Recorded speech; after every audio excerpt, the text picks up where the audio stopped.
پاکستان کی معاشی استحکام کے لیے کڑے اور کڑوے فیصلے ہم نے کیے۔ اب کون سی ایسی چیز ہے جو کہ باقی رہ گئی ہے؟ انہوں نے مجھے 2-3 چیزیں بتائیں۔ میں نے کہا آپ نہ فکر کریں، میں ابھی کوشش کرتا ہوں کہ میں اور بھی اس معاملے میں جہاں تک بڑھ سکتے ہیں بڑھیں۔ تو پھر انہوں نے کہا کہ دیکھیں $2 ارب کا جو ابھی بھی گیپ ہے، جو ہمارے $6 ارب کا انہوں نے گنایا تھا، $4 ارب الحمدللہ، وہ میں آپ کو بتا دیتا ہوں، پہلے میں بتاتا ہوں، آج پھر بتا دیتا ہوں وہ کہاں سے آیا۔ $2 ارب کا ابھی بھی گیپ ہے، تو آپ دیکھیں اس کا کیا ہوگا۔ میں نے کہا اچھا اس کا بھی بات کرتے ہیں۔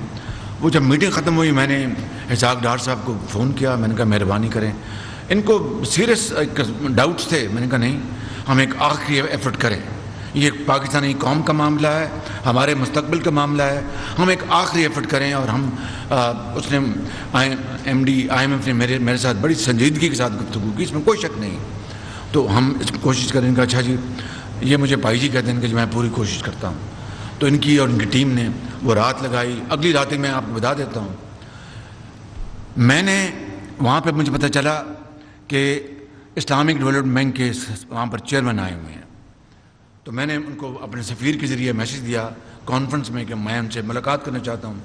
محمد سلیمان الجسر، وہ بڑے وقت پاکستان کے اسلامک ڈیولپمنٹ بینک جس طرح آپ جانتے ہیں، اس میں سرمایہ اسلامی ملکوں کا ہے، اس کے بورڈ آف ڈائریکٹرز بھی اسلامی ممالک ہیں، اور یقیناً سعودی عرب کا حصہ وغیرہ جو ہے ان کا بڑا اثر ہے اس کے اوپر۔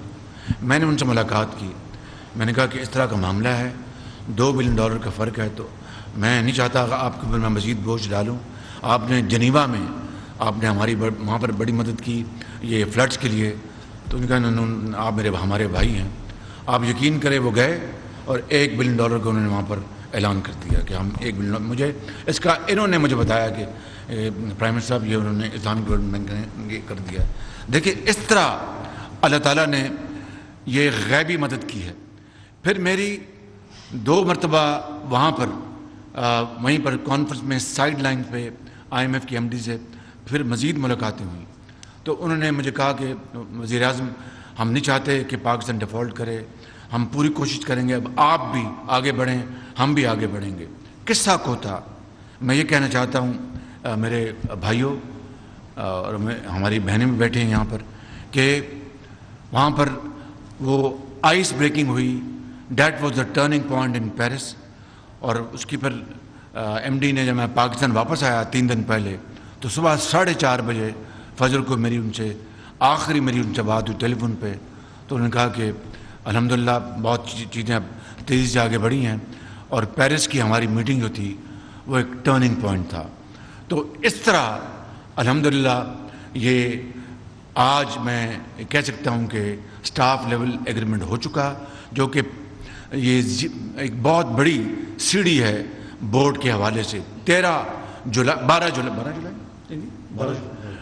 جولائی کو بورڈ کی میٹنگ ہوگی انشاءاللہ، اور اس میں یہ $3 ارب کا یہ جو ہے جس کو ہم کہتے ہیں کہ it's called SBA and stand by agreement, انہوں نے یہ انسٹرومنٹ انہوں نے تیزی سے بنایا، کیونکہ وہ جو EEF تھا، EEF کہتے ہیں نا، EEF، وہ اس کا ٹائم 30 جون کو ختم ہو رہا تھا۔ ان کا جی کہ اب شہباز شریف صاحب ٹیکنیکلی ہمارے پاس اب ٹائم نہیں ہے، ہم بورڈ میں جا سکتے، تو یہ ہم آپ کو یہ اسٹاف یہ اسٹینڈ بائی ایگریمنٹ ہم کر رہے ہیں۔ تو یہ 9 مہینے کا اور $3 ارب کا ہے یہ پروگرام انشاءاللہ، جو کہ جولائی میں اس کی بورڈ کی میٹنگ کے فوراً بعد قسطیں ملنی شروع ہو جائیں گی۔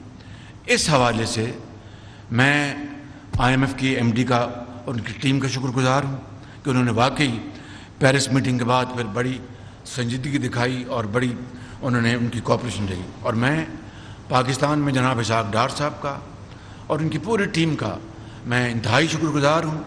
اور یہ حقیقت ہے کہ انہوں نے اس کے بعد کئی راتیں جاگی، میں ان سے رابطے میں رہتا تھا، صبح 6 بجے مجھے یہ بات کرتے تھے، پوری رات دفتر میں ان کا جو یہاں پر سیکرٹری بیٹھے ہیں فائنانس چودھری امداد بھوسال صاحب ہیں، اور چودھری طارق باجوہ صاحب ہیں، گورنر اسٹیٹ بینک بیٹھے ہیں، اور بھی ان کی ٹیم کے ممبر، ان سب نے مل کر بھرپور انہوں نے کام محنت کی انہوں نے۔ اور میں دل کی گہرائیوں سے ان کا شکریہ ادا کرنا چاہتا ہوں کہ انہوں نے پاکستان کے بہترین مفاد میں آپ یقین کر لیں. اور یہ دیکھیں، میں آپ کو ایک بات کہنا چاہتا ہوں، اور وہ یہ ہے کہ یہ کوئی لمحہ فخریہ نہیں ہے، یہ لمحہ فکریہ ہے.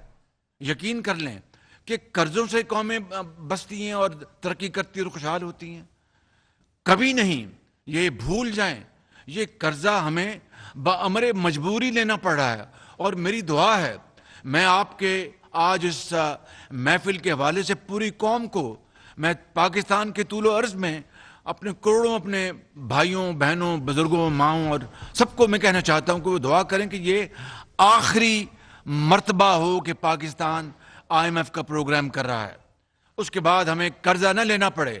اس کے بعد یہ چل رہا ہے یا بند ہو گیا ہے؟ آپ چل رہے ہیں. تو یہ آخری بار ہو کہ ہم IMF کا یہ ہم نے قرضہ لیا. اس کے بعد خدا کرے، ایزیئر سیڈ دین ڈن، خدا کرے کہ ہمیں پھر دوبارہ IMF کے پاس نہ جانا پڑے. اس کی تاریخ میں مثالیں موجود ہیں، اور مثال اب دینی پڑتی ہے مجبوراً. ایک ہمسایہ ملک ہے، آخری بار انہوں نے 1991 میں IMF کی ڈیل کی. اس کے بعد انہوں نے خیر بات کہہ دیا. ترکی 2007 میں انہوں نے آخری بار IMF سے ڈیل کی. اس کے بعد انہوں نے خیر بات کہہ دیا. اور ہم پتہ نہیں کتنی درجنوں مرتبہ ہم نے IMF کے پاس گئے اور آدھا پروگرام کرتے. یہ پہلی مرتبہ تھا 2018 میں کہ نواز شریف کی قیادت میں IMF کا نہ صرف پروگرام مکمل ہوا بلکہ ترقی اور خوشحالی کے وہ چشمے پھوٹے. تو ایک تو میں یہ بات کہنا چاہتا ہوں کہ میری یہ دعا ہے اور پوری کوشش ہے، اس کے لیے جتنی بھی اور قربانی اشرافیوں کو دینی پڑے گی، عام آدمی کو نہیں. عام آدمی تو 75 سال سے قربانیاں دے رہا ہے. 75 سال سے اس کو لالے پڑے ہوتے ہیں کہ عید آئی ہے، بکرا بہت مہنگا ہو گیا تو میں تو خرید نہیں سکتا. چھوٹی عید آئی ہے، میں بچوں کو اپنے جوتے نئے اور اپنا گلبرگ تو بڑی دور کی بات ہے، وہ پرانی انارکلی نہیں جا سکتا کہ جہاں سے وہ اپنے یہاں لنڈے بازار سے جا کے وہ سیکنڈ ہینڈ اپنے کپڑے خریدے. اور میں یہاں پر آپ سے یہ باتیں کر رہا ہوں، یہ حقیقت میں آپ سے حقیقت کھول کر بیان کر رہا ہوں. تو میں یہ کہہ رہا ہوں کہ انشاءاللہ ہم کوشش کریں گے. میں اس کی طرف آتا ہوں، لیکن ایک تو یہ ہے کہ میں ایک دفعہ پھر جناب فرحان احمد صاحب کی بے پناہ ان کی لگن محنت، ان کو شکوک تھے. میں نے پیرس سے ان کہا کہ آپ کے شکوک میں مانتا ہوں، لیکن اللہ کا نام لیں، اللہ کا نام لیں اور اللہ تعالیٰ اس میں خیر ڈالے گا. پھر انہوں نے پوری ہمت کی.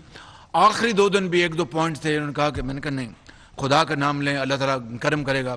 ان کا کہنا تھا کہ یہ نہ ہوا تو ہم یہ کر گزرے بجٹ میں اسپیچ میں. میں نے کہا کر گزرے تو میں قوم کو بتا دوں گا کہ ہم نے کیا، ہم یہ چیزیں پھر اب واپس لیتے ہیں. تو اللہ نے بڑا کرم کیا، اللہ نے بڑا فضل کیا. اگلی بات، اس عرصے میں چین نے پاکستان کو ڈیفالٹ ہونے سے بچایا.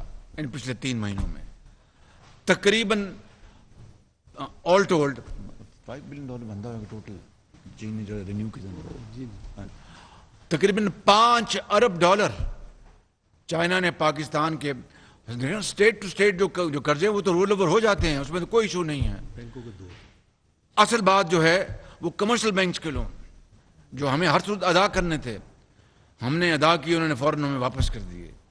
تو چائنا نے وہ کلیدی کردار ادا کیا ہے کہ جس نے پاکستان کو 3 مہینوں میں ڈیفالٹ سے یا بہت مشکل صورتحال سے 2-4 ہونے سے بچایا. اس کا میرے پاس الفاظ نہیں کہ ہم شکریہ ادا کر سکیں. سعودی عرب نے یعنی کمال مہربانی کرتے کہ $2 ارب انہوں نے وعدہ کیا، انہوں نے وعدہ اپنا پورا کر دیا ہے.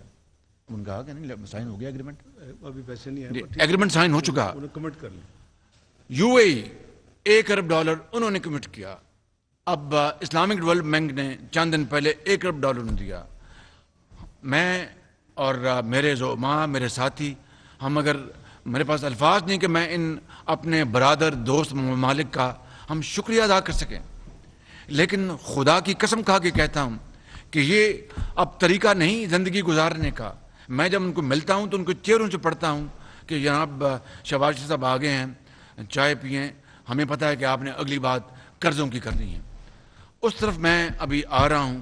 تو میں ابھی تک میں یہ کہنا چاہتا ہوں کہ یہ اس طرح یہ مراحل طے ہوئے، اور وہاں پہ جو میرے ساتھ جو ٹیم تھی جن کے میں نے نام لیے پیرس میں ان سب کا بھی شکر گزار ہوں. انہوں نے وہ کانفرنس میں جانا تھا, میں نے ان کو روکا کہ کانفرنس میں اکیلا جاؤں گا, آپ IMF کے ساتھ باقی جو چھوٹے چھوٹے معاملات ہیں ان کو ڈیل کریں. یہ تفصیل کے بعد اس میں نہیں جانا چاہتا. تو میں اللہ تعالیٰ کا اور پوری قوم کا, اللہ تعالیٰ کا بے پایاں فضل و کرم ہے کہ یہ کرم کیا, پاکستان ڈیفالٹ کے خطرے سے بچ گیا. ڈیفالٹ کے چانس کم تھے, لیکن کون کہہ سکتا ہے کہ انٹرم گورنمنٹ میں کیا ہوتا, یا الیکشن میں ہمارے ساتھ جنہوں نے الیکشن لڑنا تھا وہ کیا ہمارا وہاں پر بیانیہ بناتے کہ جناب یہ پاکستان ڈیفالٹ کر چکا ہے, فلاں ہو چکا ہے, ڈھمکاں ہو چکا ہے. اور اگر خدا نہ خواستہ ڈیفالٹ ہو جاتا تو میں اپنے آپ کو تو میں معاف نہ کر پاتا, نواز شریف اپنے آپ کو معاف نہ کر پاتا, اور سب جو ہمارے جو کولیشن ہیڈز ہیں وہ بھی بہت زیادہ پریشان ہوتے. تو خدا تعالیٰ نے پاکستان کو ڈیفالٹ ہونے سے بچایا. مگر یاد رکھنا, سری لنکا کے صدر نے میری وہاں پر مدد کی جا کے MD IMF کے پاس کہ پاکستان کے کو بچا لیں, سری لنکا کے حالات سے دوچار نہ ہو. مگر یہاں پر بیٹھے دوست نما دشمنوں نے یہ کہا کہ یہ سری لنکا بننے جا رہا ہے پاکستان, اور کہا باہر بھی پیغام دیا اور یہاں پر بھی اداروں کو جن بننے جا رہا ہے اور ساری ذمہ داری آپ کی ہوگی اور فنا ہوگا اور ڈھمکاں ہوگا. تو یہ میرے دوستو یہ ہے یہ پورا سلسلہ جو میں آپ کے سامنے میں نے رکھا ہے. ابھی چند منٹ بعد میں اسحاق ڈار صاحب سے بھی گزارش کروں گا کہ وہ آپ سے بات کریں گے, لیکن اگلی بات میں آپ سے اب یہ کرنا چاہتا ہوں کہ آئندہ کا کیا لائے عمل ہے. یہ ہے اصل میں امپورٹنٹ بات. آئندہ کا کیا لائے عمل ہے یہ میں آپ سے بات کرنا چاہتا ہوں. اور جو میں کہہ رہا ہوں کہ یہ قرضے جو ہیں, یہ قرضوں کی زندگی ختم ایسے نہیں ہوگی. اٹھ باندھ کمر کیا ڈرتا ہے, پھر دیکھ خدا کیا کرتا ہے, وہ راستہ اپنانا پڑے گا. اور آپ جانتے ہیں میں نے سری لنکا کے صدر کی بات کی اور ان کا کہ یہ IMF بننے, یہ سری لنکا بننے جا رہا ہے پاکستان. کس نے 2 صوبائی حکومتوں کے اس وقت ان کے وزرائے خزانہ کو کہا کہ آپ نے لیٹر نہیں دینے تاکہ پاکستان کا IMF کا پروگرام فیل ہو جائے اور پاکستان ڈیفالٹ کر جائے؟ آپ سب یہاں پر بیٹھے ہیں, آپ بہت محب وطن ہیں, آپ بڑے تجربہ کار لوگ ہیں, آپ کی اپنی اپنی سوچ ہے, اپنی اپنی رائے ہے. مگر بدترین مخالف بھی اس بات سے انکار نہیں کر سکتا کہ جنہوں نے کہا 2 صوبوں کے وزرائے خزانہ کو, آپ کو نام پتہ ہے, نام لینے کی ضرورت نہیں, آپ جانتے ہیں سب کہ آپ نے نہیں دینا فیڈرل گورنمنٹ کو اپنا خط جس سے کہ IMF کا پروگرام سٹچ ہو جائے. یہ پاکستانیت ہے, یہ حب الوطنیت ہے کہ میں اگر وزیر اعظم ہوں تو میں سب کچھ, میں اگر وزیر اعظم پاکستان کا خدا نہ خواستہ گلا کاٹ دوں. میں سمجھتا ہوں کہ اس سے بدترین سازش پاکستان کے خلاف کوئی اور ہو نہیں سکتی بالکل. اور اب میں آپ کو یہ بتانا چاہتا ہوں کہ 9 مئی کے واقعات اس کی کڑی ہے, یہ اس سے جڑی ہوئی ہے بالکل. کہ یہ 9 مئی کا جو واقعہ تھا ایک تاریک ترین دن تھا پاکستان کی تاریخ میں. خدا کرے گا دوبارہ اس طرح کا واقعہ کیا دور دور تک اس کا کوئی سایہ نہیں ہوگا. لیکن 9 مئی کو جو کچھ ہوا وہ یہی تھا کہ پاکستان کو اس دن تباہ و برباد کرنے کی وہ پوری گھناؤنی سازش تھی, جس میں اپنا وہ دوست نما دشمن بھی شامل تھے, اندر سے اور باہر سے بھی.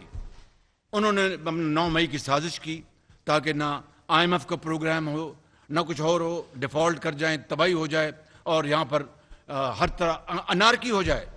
کل میں نے وہاں پر پارا چنار میں کہا کہ تاریخ بھری پڑی ہے ایسے واقعات سے جہاں پر جو فتنہ پیدا کرنے والوں نے اپنا قوموں کو اور اپنی افواج سے لڑایا, فاصلے پیدا کیا اور وہ کھنڈرات بن گئے وہ ممالک. 9 مئی یہ اسی کی ایک شکل تھی. یہ رب تعالیٰ کے بے پایاں فضل و کرم ہے کہ جس نے پاکستان کو اس دن بچایا اور پوری طرح وہ مکروہ چہرے سامنے آ گئے. بہت بڑا شر تھا, اس میں خیر کی بات یہ نکلی کہ مکروہ چہرے سامنے آ گئے جنہوں نے پاکستان کو تباہ و برباد, ہر لحاظ سے تباہ و برباد کرنے کی پوری سازش کی تھی. ایک بات اور میں یہاں پر کہنا چاہتا ہوں جو کہ ریکارڈ کا حصہ رہنا چاہیے. یہ سعودی عربیہ سے اور یہ UAE سے ان قرضوں کی دلوانے میں جہاں پر میری حکومت کی حقیر کوشش ہے, وزیر خزانہ کی وہاں پر ہمارے اس نئے سپہ سالار کی بہت زیادہ کوشش ہے. انہوں نے آگے بڑھ کر ہماری مدد کی اور ان ممالک سے رابطے کیے، اور فائنلی اس کلیکٹیو ایفرٹ سے اللہ تعالیٰ نے کرم کیا، اور اس طرح یہ $3 ارب، 2 سعودی عربیہ سے اور یہ اپنے 1 UAE سے. تو میں نہ صرف اپنی حکومت کے اپنا زوما کا بلاول بھٹو صاحب نے پوری بھرپور سفارتکاری کی، پوری طرح انہوں نے ڈپلومیسی کی. میں جانتا ہوں کہ یونائٹڈ نیشن کے جنرل سیکرٹری کو انہوں نے سفارش کروا کے IMF کے MD کو بلاول بھٹو صاحب نے کہا کہ بھئی ہماری پاکستان کی مدد کیجیے. تو یہ سارے اٹس آلویز ٹیم ورک. کوئی اکیلا جو ہے وہ معاملات طے نہیں کر سکتا.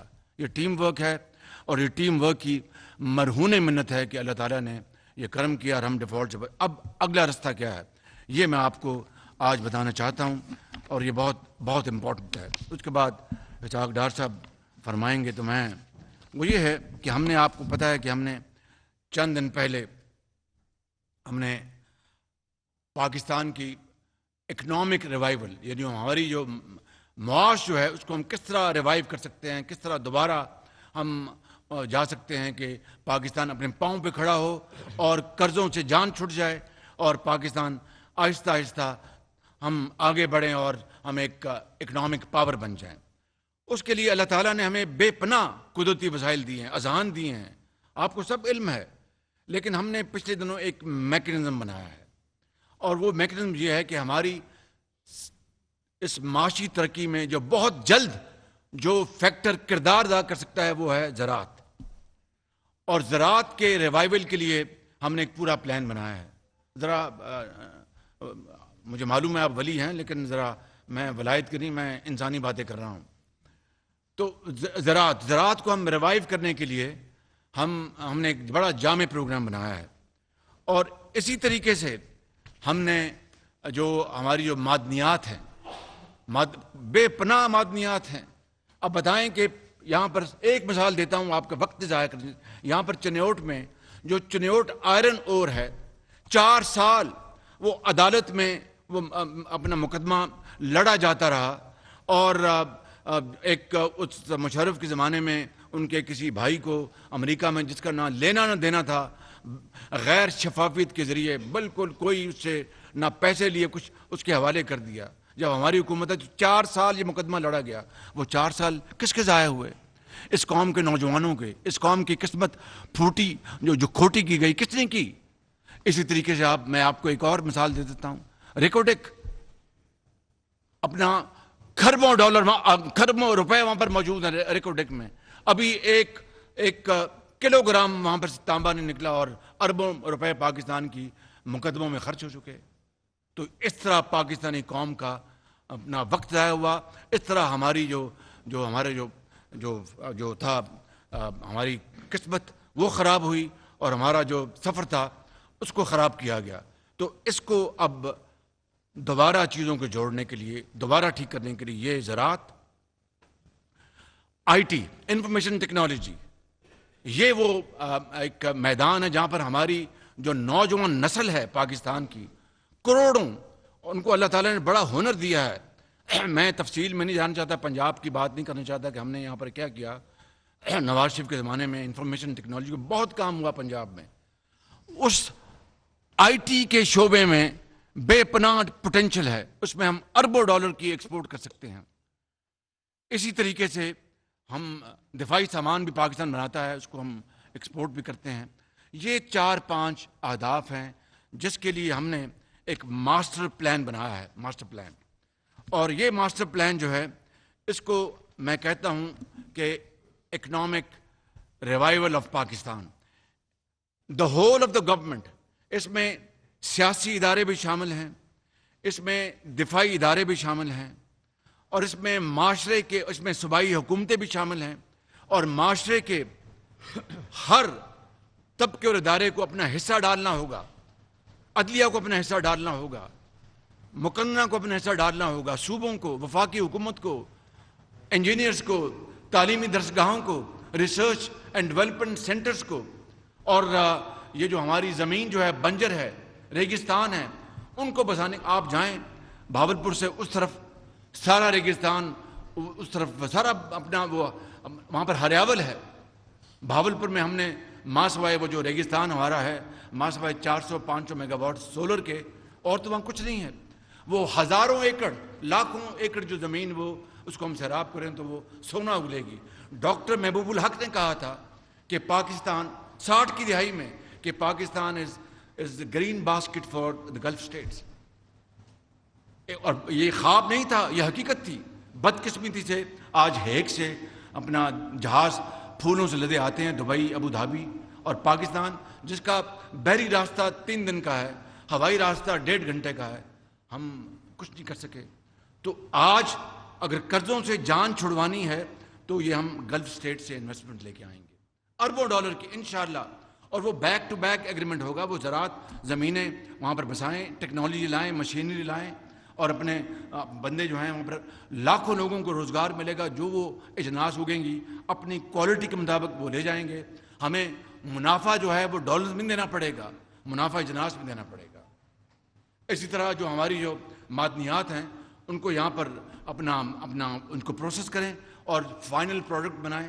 ان کی انویسٹمنٹ جو ہے وہ جائے گی پروفٹس کی شکل میں، اپنا فائنل پروڈکٹ ہمیں واپس ڈالرز میں پیسہ نہیں دینا پڑے گا۔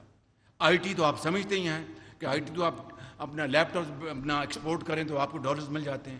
یہ وہ 4-5 ایریاز جو ہیں جو کہ انشاءاللہ میں سمجھتا ہوں کہ پاکستان کو اگر ہم نے اس میکنزم کو، اور اس میں اپنا پولیٹیکل گورنمنٹ نے، اس میں اپنا اداروں نے اور افواج پاکستان نے اس میں پوری طرح کنٹریبیوٹ کیا ہے، اور یہ مل کر دیکھیں، میں آپ کو ایک بات بتانا چاہتا ہوں، اگر ہم نے یہ بات نہ چھوڑی کہ تم اور میں کو نہ چھوڑا اور ہم نہ بنے تو پاکستان کبھی ترقی نہیں کرے گا۔ It's not about you and me, it's about us, about Pakistan. تو میرا ایمان ہے کہ پاکستان ترقی کرے گا، ہماری پھر ترقی کو کوئی نہیں روک سکتا انشاءاللہ۔ تو یہ ہم نے اب پلان بنایا ہے، اس میں میری جنرل عاصم منیر ہمارے چیف آرمی سٹاف ہیں، ہماری کابینہ کے لوگ، ہمارے آنریبل منسٹرز، صوبائی حکومتیں، سب اس میں شامل ہیں، اور ہم نے یہ ریوائول ہم نے پلان بنایا ہے، اور انشاءاللہ یہ ریوائول پلان اس سے جو ایک اندازہ ہے کہ 40 لاکھ لوگوں کو روزگار ملے گا، اربوں ڈالر کی سرمایہ کاری گلف اسٹیٹ سے آئیں گی، اور بیک ٹو بیک ایگریمنٹس ہوں گے۔ راتوں رات تو نہیں ہوگا، وقت لگے۔ کس طرح ہوگا؟ محنت اور مسلسل محنت اور قربانی اور احسار، اس کے ذریعے انشاءاللہ یہ ہوگا۔ تو پھر آپ دیکھیں گے کہ نواز شریف کا خواب پورا ہوگا کہ یہ آخری ہمارا IMF کا ہمارا ایگریمنٹ ہو، اس کے بعد ہم اپنے پاؤں پہ کھڑے ہوں۔ اس کے لیے اشرافیہ کو قربانی دینی ہوگی، عام آدمی کو نہیں۔ اشرافیہ کو احسار سے کام لینا ہوگا، یتیم اور بیوہ کو نہیں۔ اور میں وہ جو اشعار اکثر پڑھا کرتا تھا، اس سے زیادہ موزوں وقت کوئی نہیں ہے ان اشعار کو پڑھنے کا، کہ ہو صداقت کے لیے جس دل میں مرنے کی تڑپ، ہو صداقت کے لیے جس دل میں مرنے کی تڑپ، پہلے اپنے پیکرے خاکی میں جاں پیدا کرے، پھونک ڈالے یہ زمین و آسمان مستعار۔ یہ زندگی مستعار ہے نا، بالکل مانگے تانگے کی اور سب یہ قرضوں کی۔ پھونک ڈالے یہ زمین و آسمان مستعار، اور خاکستر سے آپ اپنا جہاں پیدا کرے۔ یہی وہ اشعار ہیں اقبال کے جو ہمیں آگے لے کے چلیں گے، اور میں سمجھتا ہوں کہ اسی میں پاکستان کی بقا ہے، اسی میں پاکستان کی خوشحالی اور عزت ہے۔ آج کے بعد میں آپ کو بتانا چاہتا ہوں کہ قرضوں سے ہمیں توبہ کرنی ہوگی، اور توبہ کرنے کا راستہ وہی ہے جو کہ ہمیں قرآن کریم نے ہمیں سکھایا ہے، اور جو کہ نبی کریم صلی اللہ علیہ وسلم کی جو اسوہ حسنہ ہے۔ میں ان الفاظ کے ساتھ آپ سب کا شکریہ ادا کرتا ہوں۔ کچھ وقت میں نے ضرور زیادہ لیا، لیکن یہ ضروری تھا۔ اب میں جناب اسحاق ڈار صاحب سے گزارش کروں گا کہ وہ اپنے کلمات فرمائیں، پھر اس کے بعد کوئی سوال ہوگا تو میں آپ سے پھر رجوع کروں گا۔ شکریہ۔